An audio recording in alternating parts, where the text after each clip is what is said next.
It's not just a house, it's an iceberg.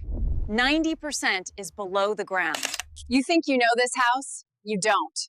To understand the heart of power, we have to go back 233 years, to the mud. George Washington stood right here. He chose a swamp for a capital, but he saw a masterpiece. No machines, just muscle. October 1792, the first earth is moved by hand. The architect, James Hoban, his prize for this design, $500 and a gold medal. The cornerstone, laid in secret by the Freemasons. To this day, nobody knows exactly where it is. This house was built by everyone, enslaved laborers, immigrants, and locals. Every inch of this foundation was won with human sweat. The stone came from Aquia Creek. It's soft and porous, making it easy to carve, but incredibly heavy to move. Expert stonemasons were brought in from Scotland. They were the best in the world. Every single flower on the exterior was hand-carved. It took years to finish the ornaments, burning oyster shells to make lime for the mortar. The heat was intense, and the smell was unbearable. By 1795, the largest stone house in America is finally taking shape. It's becoming a giant in a land of cabins. The interior skeleton is all wood. It's beautiful, but it's also the building's greatest weakness. This wood is a ticking time bomb, a 1790s waterproofing technique, molten lead. It's deadly for the workers, but it's the only way to keep the rain out. Glass was a luxury. Most of it was imported from Europe, and half of it broke before it ever reached DC. Horsehair, that's what keeps this plaster from cracking. It's 1798, and after 6 years, we're finally almost done. The grand staircase. It was built for kings, but meant for a president. Even now, it's the most important climb in the country. It's November 1800. The house is freezing, and the paint isn't even dry. But the president is arriving today. November 1st, President John Adams arrives. Out of 36 rooms, only 6 are actually livable. Welcome home. First Lady Abigail Adams had to use the East Room to dry the family's clothes. Cooking for a nation over an open flame. No running water, no switches. Just wood, iron, and fire. The East Room wouldn't be fully finished for another 20 years. For now, it's just a cavern of empty promises. Washington wanted an oval room to greet guests, a space with no corners to hide in. Water had to be carried in by hand, one bucket at a time. No pipes, no faucets. Why white? It wasn't about style. They used a thick lime wash to seal the porous stone. Jefferson arrives in 1801. Jefferson adds the first wings. They weren't for offices back then. They were for ice, meat, and wine, the hidden machinery of the mansion. 1804. Finally, the first indoor toilet. No more midnight walks to the garden. Jefferson was a total tech nerd for his time. The wild swamp is slowly becoming a landscape. For the first time, the house doesn't just sit on the land. It belongs to it. It's 1810. It's finally finished. But in just 4 years, it's all going to burn. August 1814. The British are coming for this house.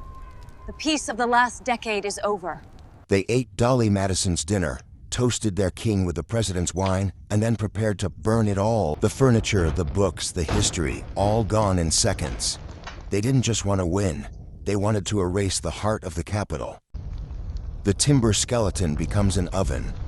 The heat is so intense that the stone actually begins to crack.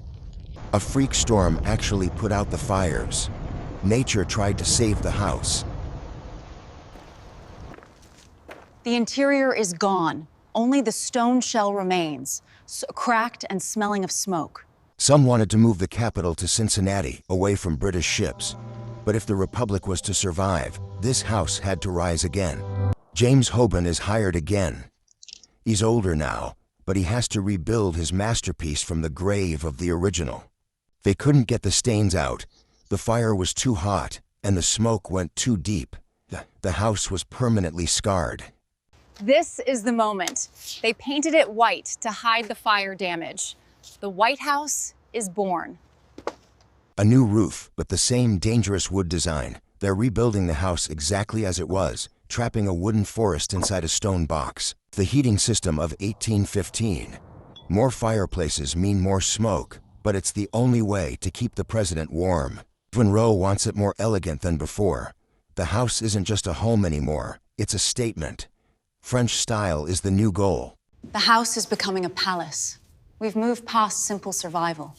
This is the era of good feelings, and it's covered in gold. Security. After the fire, they realized the house needed real protection. These gates are a reminder of what happened in 1814. Grandeur returns to the Blue Room. This isn't just a ceiling, it's a crown for the most important room in the house. Stronger than 1792, but still just wood and stone. High-tech 1817 communication. One pull-up in the dining room, and down here, someone's getting coffee. New Year's Day, 1818. The first real driveway for the president. The house finally has an entrance that matches its status. The exterior isn't finished yet, the columns are finally coming. They are literally carving the earth to fit the house. It's a massive effort to shape what we now call the President's Park. 1824. It's a box. Let's give it the iconic curve. These aren't just for looks. They support the grand balcony. 30 feet high, one slip, and the stone shatters. The most famous porch in the world.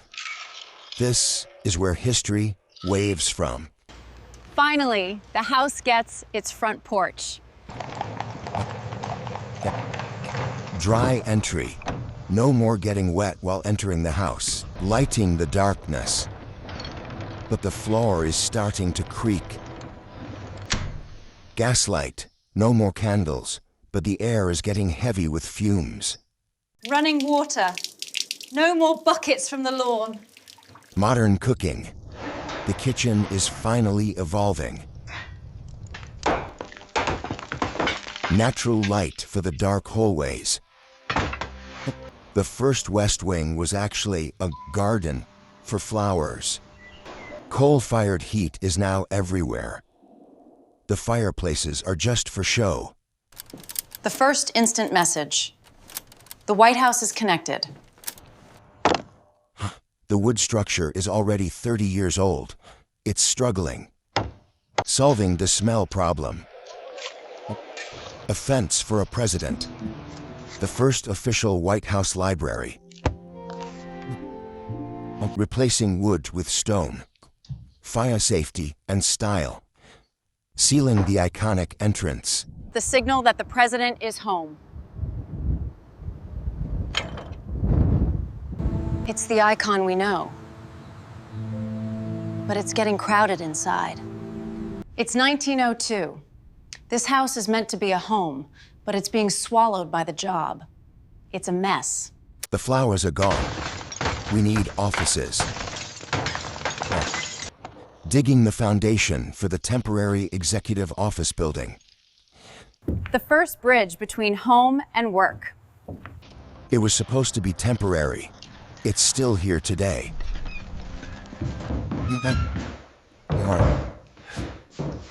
The president finally has a real office.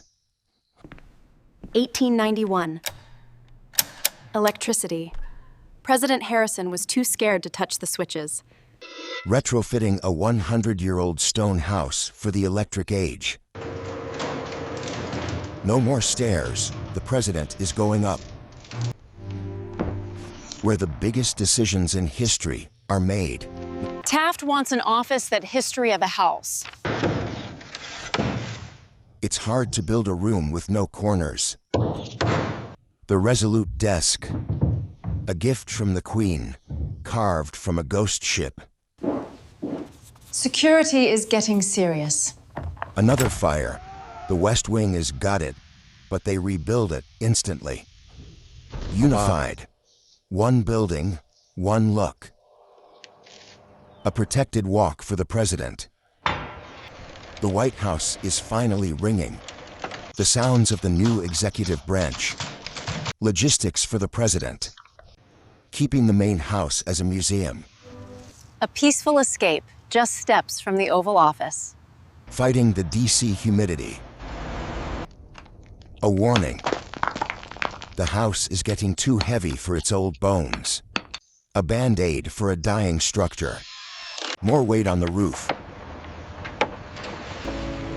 The power has moved, but the house is about to snap. The roof is literally rotting away. It's 1927, and it's a death trap. Tearing off the original 1817 roof. Modernity arrives. The WH gets its first real steel skeleton. The sound of progress. Steel trusses replacing timber. Increasing the living space by 50% without changing the silhouette. Fireproof and solid for the first time. The president's private sunroom. The world is at war. The White House has to become a fortress. The public thinks it is for offices. It's actually a cover for something else. A secret project.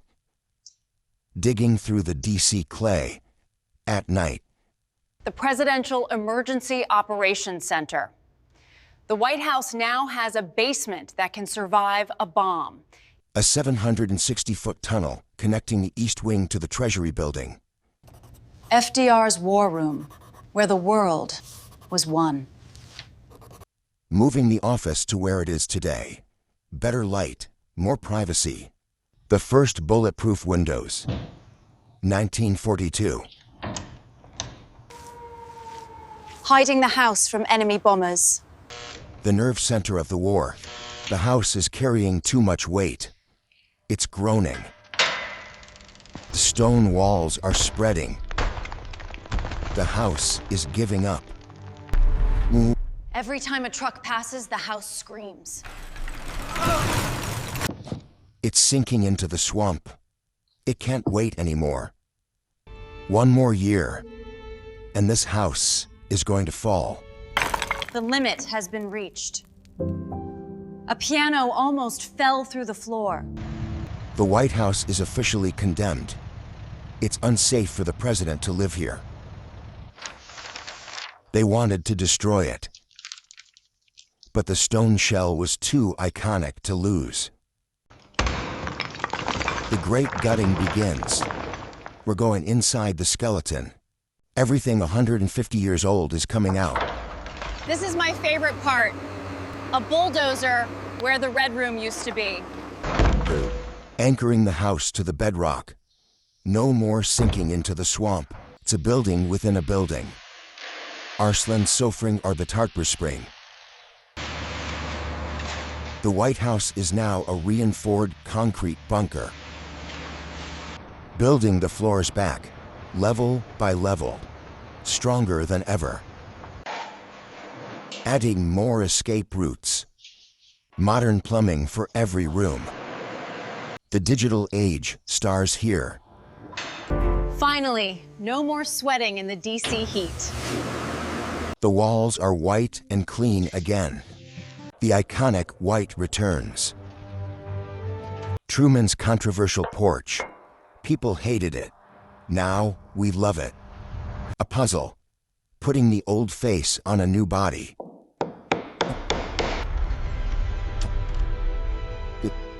Brighter than it's ever been. Ready to feed the world's leaders. It took 4 years and $6 million. The house is immortal. Every house has secrets. This one has dozens. It's solid now. No more swaying. The modern executive branch.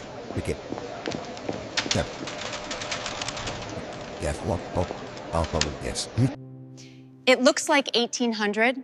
It feels like 1950. But it's built for 2030. This house is about to get its soul back. It's becoming a museum, not just an office. Recovering the history that was buried. Making the White House a museum. Even the most powerful person in the world needs a way to blow off steam. Real-time intel becomes the priority. The sit room is born. The first energy-efficient White House, ahead of its time. The pool is still there, right under the reporter's feet. The digital revolution enters the West Wing. Total global connectivity. No more secrets. Protection against modern threats. Keeping the president cool under pressure. The wall is getting higher. Protecting the data from any attack. Feeding state dinners for 200 people. It's not just a house, it's an iceberg. 90% is below the ground. It's a city under one roof, and it's ready for 2026.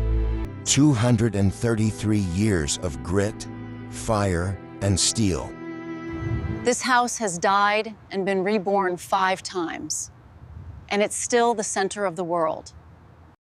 If you want to see how the world's most complex structures are built, subscribe to NextGen Manufacturing.